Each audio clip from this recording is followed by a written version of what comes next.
अस्सलाम वालेकुम। क्या हाल चाल? उम्मीद करते हैं कि आप खैरियत से होंगे और हमारी दुआ है कि आप हमेशा खुश रहें, हंसते और मुस्कुराते रहें और इसी तरह हमें अपना प्यार दिखाते रहें। बिल्कुल जी। मेरा नाम मुअज्जम अली, मैं हूं तारिक महमूद। मैं मोहम्मद यूसुफ। तो आज हम जिस वीडियो पर रिएक्ट करने जा रहे हैं, वीडियो का टाइटल है पाकिस्तान शॉक, चलते भाषण के दौरान पीओके ने दिया बड़ा झटका।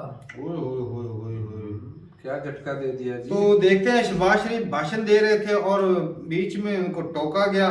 तो वीडियो देखते हैं और अपना रिव्यू पर देंगे। कौन करते हैं? यू वांट टू मुझे स्टार्ट। जरा बैठ जी, जरा नहीं बाद में बैठेंगे प्लीज। मैं आपसे बात करेंगे ना जी, मैं बात करेंगे आपसे। आजाद कश्मीर का हक मांगने पर वजीर आजम शहबाज शरीफ का पारा हाई हो गया। वजीर आजम आजाद कश्मीर सरदार तनवीर इलियास के साथ तल्ख कलामी। तो किसको पैसे दे रहा है? अभी पिछली एक क्लाइमेट चेंज की मीटिंग हुई, उसमें $84 मिलियन इनको मिल रहा है। आजाद कश्मीर को एक दला नहीं दे रहा। सरदार साहब बात करने की कोशिश कर रहे थे, लेकिन शहबाज शरीफ साहब जो हैं वो उनको चुप उन्होंने करा दिया। इस इलाके में 1 घंटा बिजली आता है, 5 सेकंड के लिए बिजली आता है, फिर अगले 24 घंटे के लिए बिजली नहीं आता। अब कौन सी यूरोप की बात कर रहे हैं? लेकिन उस कमबख्त ने, चोर ने, अक्ल से पैदल आदमी ने मौका ही नहीं दिया, उसने मुझे टोकना शुरू कर दिया। कश्मीर में प्रदर्शन हो रहे हैं, गिलगित बल्तिस्तान में आटा नहीं है, पानी नहीं है, बिजली नहीं है। 20-20 घंटे की लोड शेडिंग तो सिर्फ गिलगित सिटी में हो रही है, जो कि कैपिटल है गिलगित बल्तिस्तान का। तकरीर के दौरान वजीर आजम आजाद कश्मीर के साथ तकरार हो गई। इस पर कश्मीर, इस पर वैली में उसमें एक गुस्से की जो है ना लहर दौड़ गई है कि अगर हमारी टेरिटरी के अंदर ये चीजें करेगा। कि वहाँ पर सफारतकार बैठे थे और बहुत सारे लोग थे कि जब ये पूरा हिंदुस्तान था जिसमें अफगानिस्तान भी शामिल था, तो यहाँ पे सनातन धर्म का बोलबाला था। हेलो फ्रेंड्स, जय हिंद। हिंदुस्तान स्पेशल में आपका स्वागत है दोस्तों। पाकिस्तानी प्राइम मिनिस्टर शहबाज शरीफ और पाकिस्तानी ऑक्युपाइड कश्मीर के कथित प्रधानमंत्री सरदार तनवीर इलियास के बीच सोमवार को तीखी बहस हो गई। चलते भाषण में ही सरदार तनवीर ने पीओके के राइट्स का मुद्दा उठा दिया। दरअसल पाकिस्तान पीओके को उनके बनते हुए हक नहीं दे रहा और उनके संसाधनों का इस्तेमाल कर पीओके का शोषण करता चला जा रहा है। सरदार तनवीर इलियास ने इसी मुद्दे को भरी महफिल में उठा दिया। इस घटना के वायरल वीडियो में नजर आ रहा है कि पीओके में शहबाज शरीफ को एक कार्यक्रम में अपनी स्पीच रोकनी पड़ी। पीओके के फर्जी पीएम ने कश्मीरियों के बलिदान का जिक्र नहीं करने पर और उनके संसाधनों का गलत इस्तेमाल करने पर पाकिस्तानी प्राइम मिनिस्टर की क्लास लगा दी। इसके बाद शहबाज शरीफ मात्र 20 सेकंड में अपना भाषण खत्म करके वहां से भाग निकले। इस घटना का वीडियो सोशल मीडिया पर खूब वायरल हो रहा है। पाकिस्तानी मीडिया ये चर्चा कर रहा है कि इसीलिए बार बार पीओके से भारत के हक में आवाजें उठ रही हैं। समी साहब, आपने वो सारी फुटेज देखी है। सरदार साहब बात करने की कोशिश कर रहे थे, लेकिन शहबाज शरीफ साहब जो हैं वो उनको चुप उन्होंने करा दिया। और इसके अलावा भी हमने देखा है कि जब भी सरदार साहब या आज़ाद कश्मीर के हवाले से बात होती है और वफाक के ताउन की, तो हमें ताउन नजर नहीं आता। देखिए, ये बड़ा ही अफसोसनाक वाकया है और जिसमें इन्होंने बदतमीजी की। शहबाज शरीफ के गार्ड ने भी बदतमीजी की। आपने उनकी तौहीन की है। उनको ये और चाहिए तो ये था कि शहबाज शरीफ साहब वहां पर अपनी गलती का एहसास करते और फौरी तौर पर जिक्र करते कश्मीरियों का और उनकी कुर्बानियों का और बताते कि किस तरह पाकिस्तानी और कश्मीरी एक हैं। उन्होंने सरदार साहब को चुप करा दिया। और मैं आपको ये बात भी बताऊं, इन्होंने सरदार साहब जो वजीर आजम है आजाद कश्मीर के, इनको बुलाया तक नहीं था। उसकी वजह क्या है? तो ये बर्दाश्त नहीं हुई। और ये इतने छोटे लोग हैं कि वहां पर सफारतकार बैठे थे और बहुत सारे लोग थे, लेकिन आजाद कश्मीर के वजीर आजम को वहां पर मीरपुर में बोलने की इजाजत न देना, अपने गार्ड के जरिए बदतमीजी करवाना, ये शहबाज शरीफ साहब जो है ये बिल्कुल he is out of his mind. और ये इंतहाई अफसोसनाक और मैं समझता हूँ कि काबिल शर्म ये वाकयात हैं जो हुए। इन्हें कुछ हया करनी चाहिए थी और ये कश्मीरियों की तौहीन किया इन्होंने। कश्मीर से इनको माफी मांगनी चाहिए, इसलिए कि सरदार साहब जो हैं वो आजाद कश्मीर के वजीर आजम हैं और उनके साथ ये सलूक शहबाज शरीफ की तरफ से निहायत अफसोसनाक है। समी साहब, शहबाज शरीफ साहब से हम इससे ज्यादा कुछ कर सकते हैं? हम बार बार उनकी यहाँ पे फुटेजेस भी चला चुके हैं, जिससे हमें अंदाजा होता है कि उनका कुछ मसला है। कश्मीर में प्रदर्शन हो रहे हैं, गिलगित बल्तिस्तान में आटा नहीं है, पानी नहीं है, बिजली नहीं है। 20-20 घंटे की लोड शेडिंग तो सिर्फ गिलगित सिटी में हो रही है, जो कि कैपिटल है गिलगित बल्तिस्तान का। और जो दूसरे इलाके हैं जरा दूर, जैसे हुमजा वगैरह और नगर वगैरह, वहां पे 24 घंटे की लोड शेडिंग है। चंद सेकंड के लिए वो कहते हैं जी बिजली आती है और चंद सेकंड के बाद बिजली चली जाती है और फिर अगले दिन आती है। तो अब ऐसे में पहली बात तो ये हमें समझनी चाहिए कि पाकिस्तान और अफगानिस्तान का जो रिश्ता रहा है वो बर्बादी का रिश्ता रहा। अफगानिस्तान एक बड़ा खुशहाल मुल्क था, बड़ा जमहूरी सेकुलर मुल्क था, और इसको जहाद के नाम पे पाकिस्तान ने बर्बाद कर दिया। 15 लाख से जायद अफगान शहरी मारे गए हैं इसमें। 40 लाख से ज्यादा अफगान जो है वो दर बदर होकर महाजर बने हैं दूसरे मुल्कों में और पाकिस्तान में।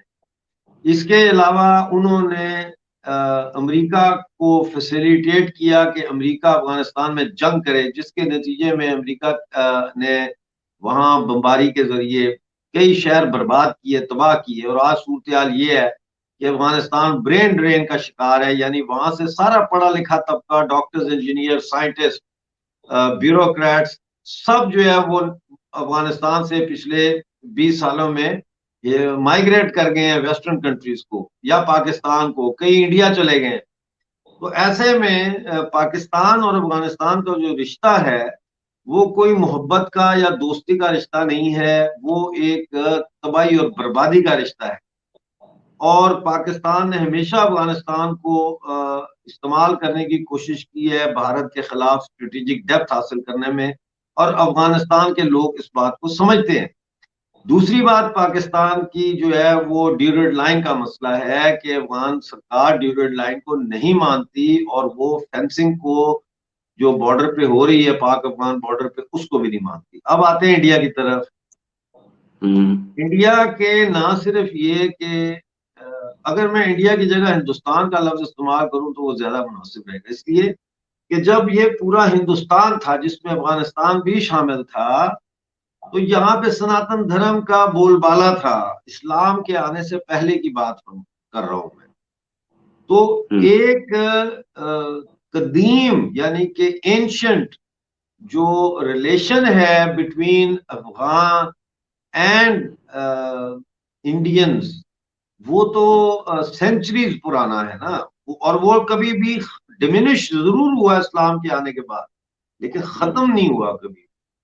और यही वजह है कि चाहे वो इंदिरा गांधी की सरकार हो या नसीमा राव की सरकार हो या उससे पहले नेहरू की सरकार हो, अफगानिस्तान और इंडिया के ताल्लुकात हमेशा अच्छे ही रहे हैं, हमेशा। अब मोदी सरकार के आने के बाद आपको पता है कि मोदी सरकार ने 2 पॉलिसियां जो है वो बड़ी इंपॉर्टेंट इंट्रोड्यूस की थी। एक उन्होंने कहा था वोकल फॉर लोकल, यानी कि आप जो लोकल इंडस्ट्री है, लोकल जो व्यापार है, उससे खरीदारी करें, उसको सपोर्ट करें। और दूसरा था इंटरनेशनल लेवल पे नॉन प्रॉफिट बुनियादों पे नेबर्स की हेल्प कर। अब उसमें आप देखें कि इंडिया ने अपना 3 बिलियन जो डॉलर्स है वो इन्वेस्ट किए अफगानिस्तान में नॉन प्रॉफिट बेसिस पे। पार्लियामेंट की नई बिल्डिंग बनाई, काबुल में नया डैम बनाया जिससे काबुल को इलेक्ट्रिसिटी मिलती है, और बेशुमार प्रोजेक्ट्स। जी वीडियो खत्म हो गया। और भाई साहब शहबाज शरीफ की तो क्या ही बात है, जियाले हैं पाकिस्तान के शहजादे, वो पाकिस्तान आगे बढ़ेगा। मैक छोड़ने का रिकॉर्ड है इनके पास, लेकिन आज ये मैक नहीं, आज ये सामने वाले का हौसला तोड़ रहे थे।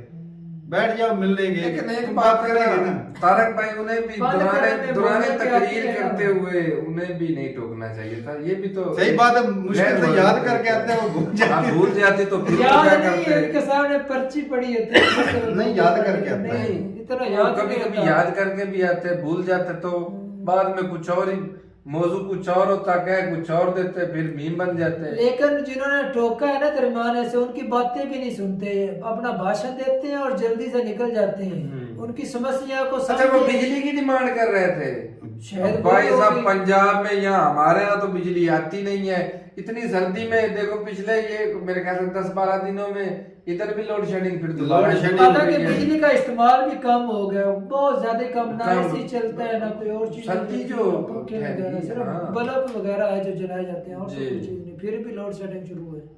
ऊपर से बिल भी इतना देना पड़ता है और लोड शेडिंग भी होती है। पता नहीं ये पाकिस्तान का हो क्या रहा है, जो क्या रहा है। पाकिस्तान का भाई साहब कश्मीर और ये सेंसिटिव है, बलोचिस्तान और कश्मीर जी, इनका तो खास क्या रखना चाहिए पाकिस्तान को और सियासतदानों को। अच्छा खासा वो 85 जो मिलियन में बोलते हैं और उनके हुकूक बनते हैं वो दे भाई, उनके नाम कश्मीरियों का नाम पर मिला और ये खुद से खा गए। तो फिर ये ज्यादती है, तो उनका हक बनता नहीं फिर बोलने का, टॉर्चर करने का बनता नहीं है। तो बेचारों को दें जो गलती अपनी यार, थोप उनके ऊपर है, उन्होंने गलती की है यार। कश्मीरियों की वजह से कितने टूरिस्ट आते हैं कश्मीर देखने के लिए, वो देखें। नहीं, बुनियादी हकूक, तालीम, सेहत, ये भाई पहले तो होना चाहिए ना। बांग्लादेश से बिगाड़ी वो लदा हुआ, अब ऐसा ऐसा कश्मीर से कर रहे हैं। वो जो हालत कर दी वो सर बोल रहे थे 15 लाख बोल रहे थे अफगानिस्तान के अंदर जो लोगों को मरवाया गया, दहशतगर्दी का अफगानियों को तो सारी जिंदगी से पिटवा रहे हैं। भाई तू क्यों नहीं दहशतगर्द बनता, तू क्यों नहीं बनता? क्योंकि ये जिनको बनाया गया है तू अपने बता, तू क्यों नहीं बनता? क्यों नहीं बनता मैं? तू क्यों नहीं बन रहा है दहशतगर्द? भाई वो सताए हुए लोग हैं, मुसलमान नहीं है, मुसलमान क्यों नहीं बनता? तो इससे क्या तकलीफ होगी कि ये दहशतगर्द बने जी? तो भाई क्यों बने भाई? पैसे लेके नाम बने दहशतगर्द, पैसे लेके नाम लोगों को मारे। तो पैसे किन्होंने लिए थे?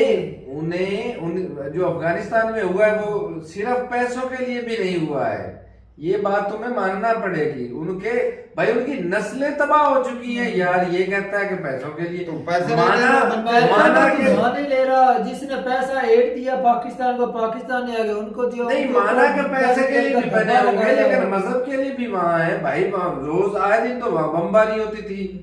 पहले रशिया था, फिर अमेरिका आया, तो वो जहाज ना करते तो और क्या करते बताओ मुझे यार। हम मुसलमान हैं, हम मुसलमान थे, हमने बजाय उनका साथ देने उन्हें ख्वार करते रहे। हमसे तो बेहतर इंडिया है जो उनको सपोर्ट कर रहा है, कई सालों से सपोर्ट कर रहा है।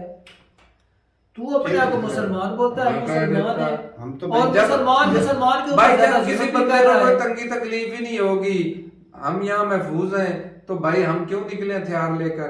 जब हम पर आएगी कोई मुसीबत तो हम निकलेंगे, जो हमसे हो सकेगा हम करेंगे अपनी डिफेंस में। तो जो ये कश्मीर में बम धमाके करने जाते हैं, इन पे जुल्म होता है इधर, ये जो करने जाते हैं भाई साहब वो ये भी सियासत है उसमें, वो सियासत है उसमें। वही तो मैं बात कर रहा हूँ। अफगानियों की वहाँ की जो है ना अपने मुल्क में चल रही है, पहले के हालात देखो। वही रशिया में गए थे, अफगानिस्तान वाले गए थे रशिया में, पाकिस्तान वाले। तो ठीक है भाई साहब, ये इंडिया नहीं बनता था, इंडिया ने कब्जा किया था। इंडिया की बात अलग है भाई पाकिस्तान से। पाकिस्तान की पॉलिसियां जो है हमेशा जो है ना गलत रही हैं, और इंडिया जो देख लें अब एड देना शुरू हो गया है दूसरे कंट्रियों को। पाकिस्तान आज भी एड ले रहा है। 2017 से मेरे ख्याल में डिक्लेयर किया था इंडिया एड नहीं लेगा। चपड़ासी से लेकर आपके सदर तक सारे करप्ट लोग होंगे। कुछ और भी ऐड करो तू नहीं वो मजबूरी है। नहीं रहने दे, जाने दे भाई, गुस्सा को। और सोशल मीडिया के ऊपर थू थू हो रही है, जिस तरह का बाजवा साहब को निकाला गया ना सोशल मीडिया के ऊपर, इस तरह के गलत बयान भाई साहब मैं जा रहे हैं ना सोशल मीडिया के ऊपर, बाजवा का रिलेटेड हो। बाजवा साहब हमारे हीरो है भाई, हम नहीं ऐसा कुछ कह सकते। बड़े हीरो हमारे। ये ऐनक वाला जिन जो है ना, ये तो वो जो नए आए हैं ना वो भी उनके ही चेले हैं, तो हीरो हैं। तो वो वैसे ही होगा। उनकी रिटायरमेंट के दिन थे और उसको कुर्सी पर बिठा दिया कि हिफाजत करो, तू ही अच्छा संभाल सकता है कंट्री का, और तो किसी के अंदर से कुव्वत ताकत ही नहीं वो संभाल पाए। संभाल रहे नहीं अच्छे से। तो एड जब तक ऐसा निजाम चलाओगे तो एड भाई लेते ही रहोगे।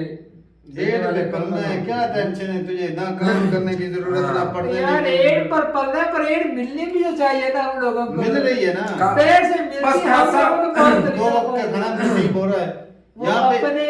अपने खून पसीने के अपने खून पसीने के दूसरी दुनिया वाले गोरे भी अपने खून पसीने करते हैं, गवर्नमेंट नहीं दी। ये जो एड ले रहे हैं ना, हमें इससे है टेंशन, तकलीफ है। वो एड देते हैं लेकिन उनको देनी चाहिए जिनकी जरूरत है। ओ भाई साहब, जियाले साहब, वो जूठिए मेरी बात सुन ले। अंग्रेज गोरे काम करते हैं, वो अपनी खून पसीने की कमाई खाते हैं। तू काम करता है, तू खाता है। वो एड जो होता हमारे लिए नहीं होता, वो तो इनके लिए होता है। अच्छा, जो खून पसीने के नहीं खाते वो दूसरों का खून पीते हैं। ये बंदा समझता नहीं अभी, बच्चा है कहता तुझे एड की क्या जरूरत, तो फिर एड कर लेता है। तो फिर एड खत्म नहीं ना होगी। जब तक ये खत्म नहीं होंगे तब तक एड खत्म नहीं होगी। पहले ये खत्म होंगे तब जाके एड खत्म होगी। ये तो नहीं खत्म। अरे कहना क्या चाहता है? कहना यही चाहता हूँ, जो घंटा लगा के तूने उसको समझाया है ना, वही कि पहले ये खत्म होंगे। ये घंटा लगाने से घंटा फर्क भी नहीं पड़ता। क्या बात है। तो ठीक है। और भाई साहब ये ना शहबाज शरीफ ऊपर से हमारे गाल लाल करने के लिए कह रहा है कि इंडिया एड दे रहा है, हम अभी तक एड लेने वाले हैं। तो क्यों लेने वाले हैं वो वजह बता रहे हैं। अफगानिस्तान को दे देते हो, श्रीलंका को दे देते हो, हम तुम्हारे छोटे भाई हैं, हमको दे दिया करोगे। तो तू देने का सौदे अच्छी आ जाएगी, वो नहीं करता। भीख वाली है वो जो ना, वो भाई क्या देने वाले होते हैं ना, वो देते कभी नहीं। वो पठान वाला लतीफा मुझे याद आ गया। पठान वाला लतीफा मुझे याद आ गया। कौन सा? वो ना उसके ख्वाब में मेरे के पता नहीं, उसने वो चिराग घिसा, जिन हाजिर हुआ। उसने जिन ने कहा कि मेरे आका मुझे 3 शर्तें बताएं, मैं आपकी पूरी करूंगा। वो कहता है कि भाई इधर बहुत बड़ा एक ना मुझे महल बना कर उसने कहा जी बन गया। उसने कहा कि अपना इसमें गाड़ियां और एक अच्छी सी फैमिली जो है वो होनी चाहिए। वो जी बन गई।